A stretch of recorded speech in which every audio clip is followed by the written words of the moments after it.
আজিৰ ভিডিঅ'ত আলোচনা কৰিম দশম শ্ৰেণীৰ গণিতৰ যিখন নতুন কিতাপ সেই নতুন কিতাপৰ অষ্টম অধ্যায়টো অৰ্থাৎ ত্ৰিকোণমিতিৰ পৰিচয়। এইটো সকলো ছাত্ৰ ছাত্ৰী এই অধ্যায়টো টান পায়, গতিকে সেই ছাত্ৰ ছাত্ৰীসকলৰ কাৰণে অতি সহজত মই এই চেপ্টাৰটো মই লৈ আহিছোঁ। গতিকে সকলোৱে ভিডিঅ'বোৰ স্কিপ নকৰি চাই যোৱা আৰু সকলোৱে মোৰ চেনেলটো ছাবস্ক্ৰাইব কৰি থবা, যাতে ইয়াৰ সকলোবোৰ ভিডিঅ' তোমালোকে আগতীয়াকৈ চাব পাৰা। এতিয়া অষ্টম অধ্যায়ত যদি আমি যাওঁ, ইয়াৰ নাম হৈছে ত্ৰিকোণমিতিৰ পৰিচয়। ইয়াত আছেনো কি? আমি প্ৰথমত মেইন অংকবিলাকত যোৱাৰ আগত আমি ইয়াৰ বিষয়ে অলপ বুজিব লাগিব যে ইয়াত আছেনো কি, এই অধ্যায়টোত আমি কিহৰ বিষয়ে পাম বা ইয়াৰ আমি যিটো কনচেপ্ট সেই আমি কনচেপ্টটো আগত আমি ক্লিয়াৰ কৰি ল'ব লাগিব। এতিয়া চোৱা, আমাৰ চেপ্টাৰটোৰ নাম হৈছে ত্ৰিকোণমিতিৰ পৰিচয়। ইয়াত আমি যদি আৰম্ভ কৰোঁ আমাৰ ত্ৰিকোণমিতিৰ যিটো অনুপাত, ইয়াত যিবিলাক আমি পাম, ইয়াত আমি ত্ৰিকোণমিতিৰ অনুপাত পাম আৰু আমাৰ ত্ৰিকোণমিতিৰ অনুপাত মাত্ৰ 6টা আৰু সেই 6টা হৈছে সাইন থিটা, কছ থিটা, টেন থিটা, কট থিটা, চেক থিটা আৰু কচেক থিটা। এই 6টাকে আমি ত্ৰিকোণমিতিৰ অনুপাত বুলি কওঁ। আৰু আমি এই যিটো আমাৰ অধ্যায় 8 নম্বৰ অধ্যায়টোত আমি অনুশীলনী 4টা পাম, অনুশীলনী 8.1, 8.2, 8.3 আৰু 8.4। ইয়াৰে এই যিখিনি কথা মই কৈ আছোঁ এইকেইটা জানিলেহে এই আমাৰ কনচেপ্টটো যদি আমি জানো, তেতিয়া আমি সেই অনুশীলনীকেইটা আমি কৰিব পাৰিম। এতিয়া কথাবিলাক ভালকৈ শুনি যাবা। আমাৰ ত্ৰিকোণমিতিৰ অনুপাত কেইটা আছিল? 6টা। সাইন, কছ, টেন, কট আৰু চেক, কচেক। সিহঁত 6জনৰে নিজৰ নিজৰ কিছুমান সূত্ৰ আছে। যেনেকৈ সাইন থিটাৰ সূত্ৰ হৈছে P/H। মই ইয়াত অসমীয়াটো লিখিছোঁ যে পি লম্ব বুলি কয় আৰু এইচক অতিভুজ বুলি কয়। আমি এইবোৰো বুজিমগৈ যে লম্বক কেনেকৈ উলিয়াব লাগে বা অতিভুজ কোনটো হয়, লম্ব কোনটো হয় বা ভূমি কোনটো হয়, আমি লাহে লাহে চব শিকি যাম।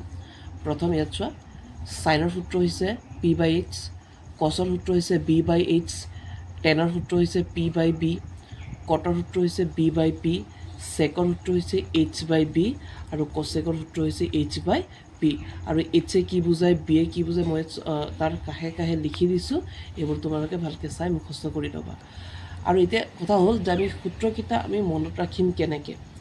প্ৰথমতে হয়তো ইয়াৰ দুটা নিয়ম আছে। যদি কোনোৱে এই সূত্ৰবিলাক মুখস্থ কৰা তেতিয়াও হ'ব, আৰু যদি ভাবা যে আমি মুখস্থ নকৰোঁ, আমি কিবা ট্ৰিক্সত আমি শিকি ল'ম, তেতিয়া তাৰ কাৰণে এইটো আমি জানিব লাগিব যে PBP, HHB। আমি এইটো জানিব লাগিব যে এই সূত্ৰবিলাক মনত ৰখাৰ এটা শ্বৰ্টকাট ট্ৰিক্স হৈছে এইটো PBP, HHB। আৰু আমি ওপৰত লিখি যাব লাগিব সাইন, কছ, টেন, এইফালে ঘূৰাই আহিব লাগিব কট, চেক আৰু কচেক। আমি এনেকৈ গৈ এই যিকেইটা অনুপাত আছে এই 6টাক আমি প্ৰথম চিধাকৈ গৈ পিছত এনেকৈ উল্টা ফালৰ পৰা আহি যাব লাগিব। আমি প্ৰথম এনেকৈ লিখিম যে PBP, HHB, তাৰপিছত ঘূৰাই দিম সাইন, কছ, টেন, কট, চেক আৰু কচেক। এতিয়া চোৱা, ইয়াৰ পৰা আমাৰ কি সহায় হয়, যদি মোক সাইনৰ সূত্ৰ বিচাৰিব দিয়ে, তো মই যদি এইটো মই কাষত লিখি লওঁ, তেতিয়া চোৱা সাইনৰ সূত্ৰ হ'ব P/H। চোৱা ইয়াৰ লগত মিলিছে, ঠিকে আছে। বা মোক যদি কছৰ সূত্ৰ উলিয়াব দিয়ে B/H, টেনৰ সূত্ৰ হ'ব P/B, তাৰপিছত কটৰ সূত্ৰ আমি মানে উল্টা ফালৰ পৰা যাব লাগিব, B ওপৰত থাকিব, P তলত থাকিব, অৰ্থাৎ B/P। তাৰপিছত চেকৰ সূত্ৰ হ'ব H/B আৰু কচেকৰ সূত্ৰ হ'ব কি H/P। গতিকে আমাৰ দুটা ট্ৰিক্স আছে। প্ৰথমটো হয়তো আমি ডাইৰেক্ট মুখস্থ কৰি দিব পাৰোঁ, আৰু যদি ভাবোঁ যে আমি মুখস্থ নহয়, এইটোত আমাৰ সহজ হয়, তেতিয়া আমি এইটো মনত ৰাখিব লাগিব PBP, HHB, আৰু তাৰ যিটো 6টা অনুপাত আছে এই অনুপাতকেইটা আমি এইমতেহে আমি ঘূৰাই লিখিম, আৰু এইটো চেঞ্জ কৰিলে নহ'ব। আকৌ সাইন, কছ, টেন, কট, চেক, কচেক এনেকৈ লিখিব লাগিব। আৰু ইয়াত মই এইকেইটা লিখি দিছোঁ যে P কি বুজায়, লম্ব বুজাব, B কি বুজাব, ভূমি বুজাব, আৰু H কি বুজাব, অতিভুজ বুজাব। আমি লাহে লাহে এইকেইটা শিকিব যাম যে লম্ব কি, ভূমি কি আৰু অতিভুজ কি। আশা কৰোঁ এইখিনিলৈকে ভালকৈ বুজিছা। এতিয়া পিছত চোৱা,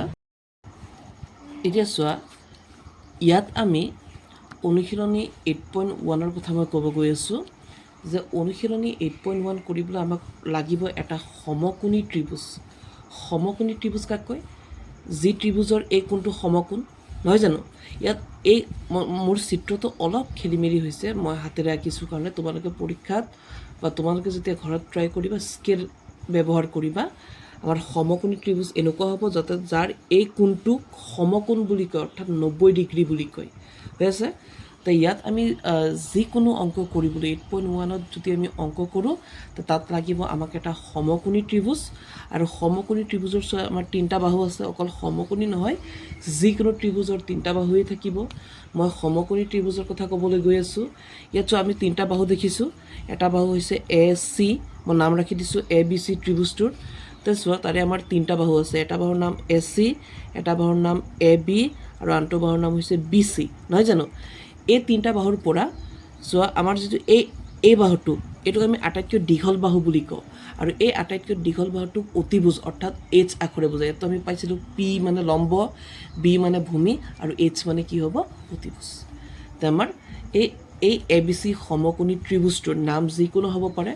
ইয়াৰ সমকোণী ত্ৰিভুজৰ এই দীঘল বাহুটো আমি পামেই, অৰ্থাৎ এই যিটো দীঘল বাহু, অৰ্থাৎ এই ছাইডৰ যিটো বেঁকা বাহুটো, এই দীঘল বাহুটোক আমি অতিভুজ বুলি ক'ম, অৰ্থাৎ H। আমাৰ এতিয়া লাগিব P আৰু B কোণ। এতিয়া P আৰু Bৰ কাৰণে আমি ডাইৰেক্ট P আৰু Bটো আমি ডাইৰেক্ট ক'ব নোৱাৰিম। এতিয়া চোৱা, P আৰু Bৰ কাৰণে আমি কোনো এটা কোণৰ হৈ আমি অংকটো কৰিব লাগিব। ধৰি লোৱা আমি যদি কোণৰ হৈ অংকটো কৰিব যাওঁ, তে মন কৰিবা আমাক লাগিব PBH, অৰ্থাৎ এটা ত্ৰিভুজৰ 3টা বাহু, আৰু H হৈছে আটাইতকৈ দীঘল বাহু, যিটোক আমি এইটো বুলি কওঁ। হৈছে Hত কেতিয়াও কনফিউজন নাথাকে, কাৰণ H সদায় আমাৰ এইটোৱেই হ'ব। বাকী P আৰু Bৰ মাজত এটা কনফিউজন থাকি যায়। এতিয়া চোৱা, P আৰু Bৰ কাৰণে আমি যিকোনো এটা কোণত বহিব লাগিব। মন কৰিবা আমি সমকোণত বহিব নোৱাৰিম, আমি এই সূক্ষ্ম কোণ দুটাতহে বহিব লাগিব। এতিয়া আমি যদি কোণৰ হৈ আমি অংক কৰিব যাওঁ, তো কোণৰ হৈ এইটোতো আমাৰ অতিভুজ হৈ আছে। তো মন কৰিবা কোণৰ হৈ এইটো চোৱা একেবাৰে ওচৰত আছে, অৰ্থাৎ AB একেবাৰে তোমাৰ ওচৰত আছে। তো সেই ওচৰত থকাটো হৈছে ভূমি, অৰ্থাৎ এইটো হৈছে আমাৰ Bৰ মান, B আৰু হৈছে আমাৰ ভূমি হ'ব কোণৰ হৈ AB। আৰু এইটো যদি অতিভুজ, এইটো যদি ভূমি হয়, তো এইটো আমাৰ কি হ'ব? লম্ব হ'ব, অৰ্থাৎ Pৰ মান হ'ব। মানে কোণৰ হৈ যদি অংক কৰিছোঁ, তাৰ এইটোতো অতিভুজ, এইটো আমি বাদ দিব লাগিব। এতিয়া আমাৰ কনফিউজন এই দুটাত। কোণৰ হৈ অংক কৰিলে একেবাৰে ওচৰতো হ'ব ভূমি, আৰু তাৰ দূৰৰজন হ'ব কি? লম্ব।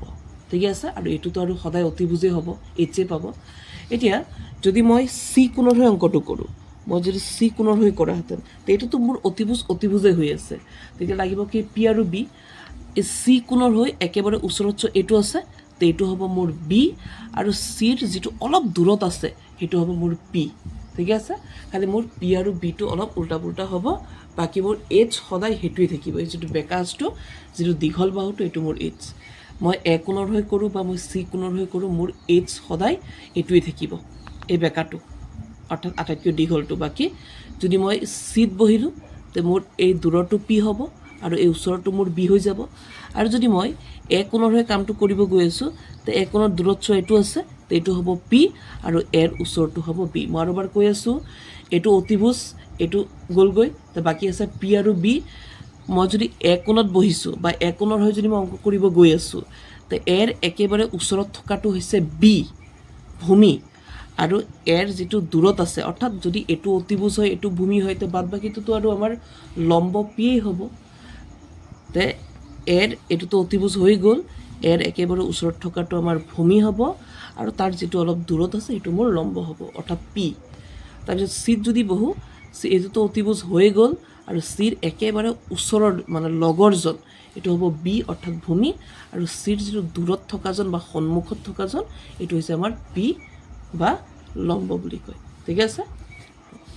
এতিয়া ইয়াত আমি অংক কৰিব যাওঁতে এটা আমি জানো যে ত্ৰিভুজত 3টা বাহু থাকে।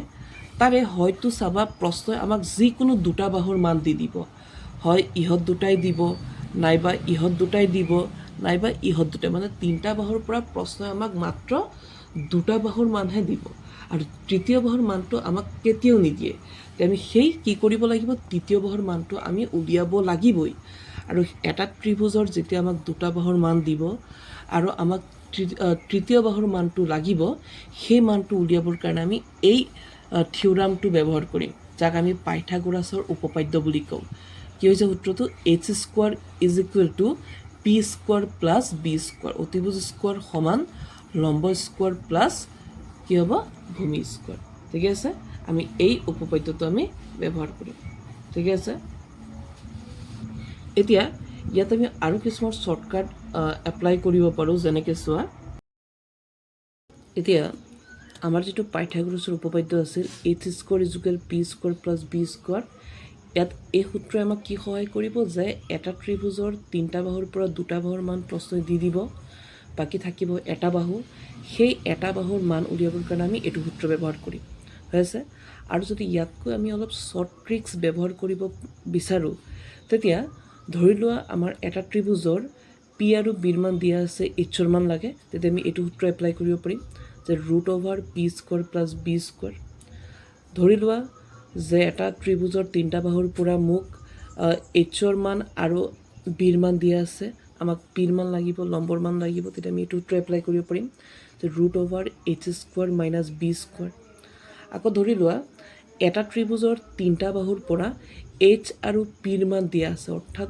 অতিভুজ আৰু লম্বৰ মান দিয়া আছে মোক লাগিব বিৰ মান তেতিয়া আমি এইটো সূত্ৰ এপ্লাই কৰিম root over H square minus P square ঠিক আছে আমি এইটো সূত্ৰটো আমি আটাইকেইটা উলিয়াব পাৰিম যদি এইচ লাগে এইচ উলিয়াম পি লাগে পি উলিয়াম বি লাগে বি উলিয়াম নাইবা যদি আমি শ্বৰ্ট ট্ৰিক্স ব্যৱহাৰ কৰোঁ তেতিয়া আমাৰ অতিভুজ ওলাবৰ কাৰণে এইটো সূত্ৰ পিছত লম্ব উলিয়াবৰ কাৰণে আমি এইটো সূত্ৰ আৰু ভূমি উলিয়াবৰ কাৰণে আমি এইটো সূত্ৰ এপ্লাই কৰিব পাৰোঁ হৈ আছে গতিকে আমি এতিয়া অনুশীলনী 8.1ত গৈ আছোঁ মন কৰিবা অনুশীলনী 8.1ৰ প্ৰতিটো অংক কৰিবৰ কাৰণে আমাক এই যিখিনি কথা আজি আমি শিকিলোঁ এইখিনি কথা দৰকাৰ হ'ব তে মই অনুশীলনী 8.1ৰ একৰ এক অংকটো মই কৰি দিওঁ একৰ একটো মই কৰি দিওঁ গতিকে এই কথাখিনি দৰকাৰ হ'ব তোমালোকে সকলোৱে এইখিনি ভালকৈ নোট কৰি ল'বা ঠিক আছে তেতিয়া আমি কিতাপত যাওঁ যে অনুশীলনী 8.1ৰ 1 নম্বৰ অংকটো কৰিব যাওঁ মন কৰিবা ইয়াৰ পৰা প্ৰতিটো বস্তু আমাক চাবা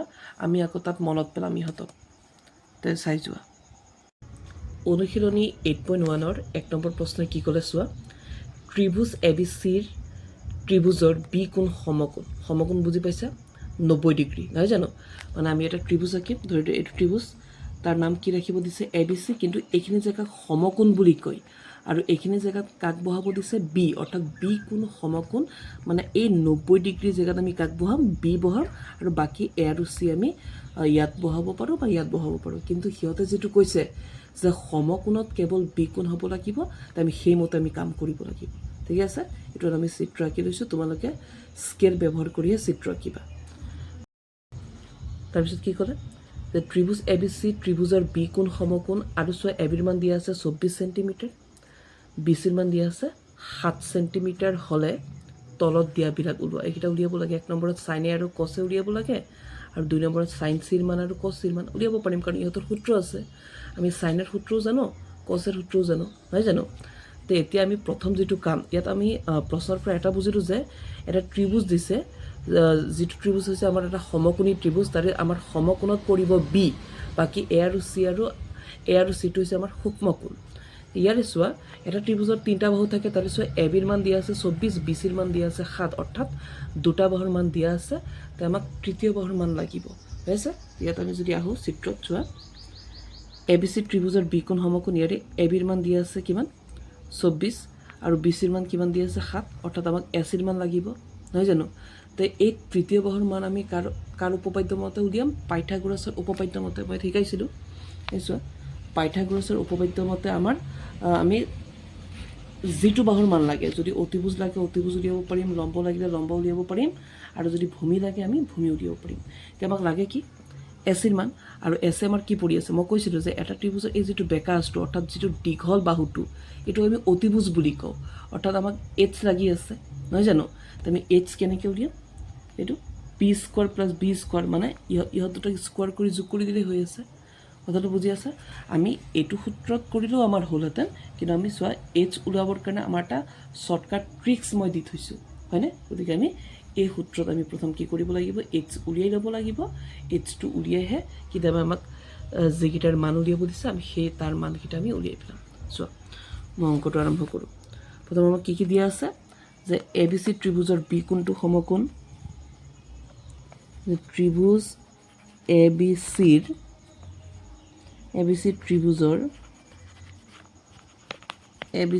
ত্ৰিভুজৰ কি বি কোণ সমকোণ, কোণ বি ইজ ইকুৱেল টু কিমান 90 ডিগ্ৰী।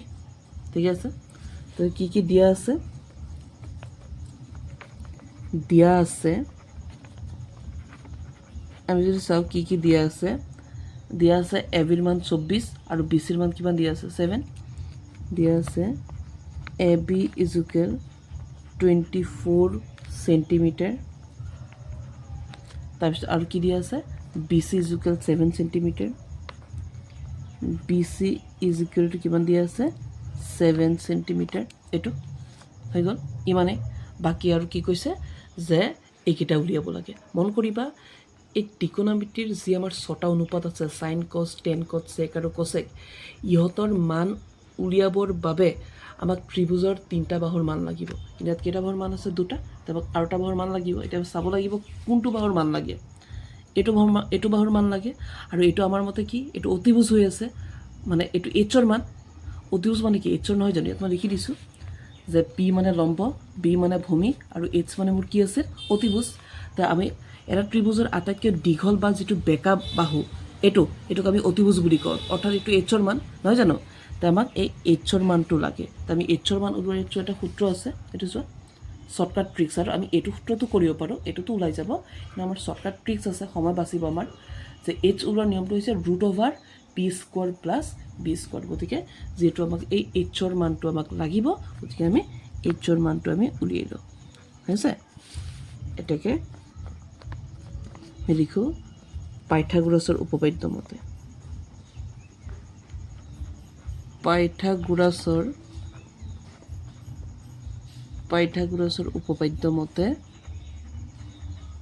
উপপাদ্য মতে আমি কাৰ মান উলিয়াব গৈ আছোঁ এইচৰ মান ন। তে এইচ ইজ ইকুৱেল কি আছিল সূত্ৰটো √/, এইটো এইচৰ মান হৈছে এইচ ওলোৱাৰ সূত্ৰটো হৈছে √/p² plus b², √/p² plus b²। এইটো এতিয়া চোৱা এইচৰ কোনো মান নাই, এইচ ৰখাই দিলোঁ সমান p²। পি কোনটো হ'ব, এতিয়াতো আমি যদি এইটো পি ধৰোঁ এইটো আমাৰ বি হ'ব নহয় জানো। কাৰণ মই যদি এ কোণৰ হৈ কৰোঁ তেতিয়া মোৰ এইটো পি পৰিব, এইটো বি পৰিব। মই যদি চি কোণৰ হৈ অংকটো কৰোঁ তেতিয়া মোৰ এইটো পি পৰিব, এইটো বি।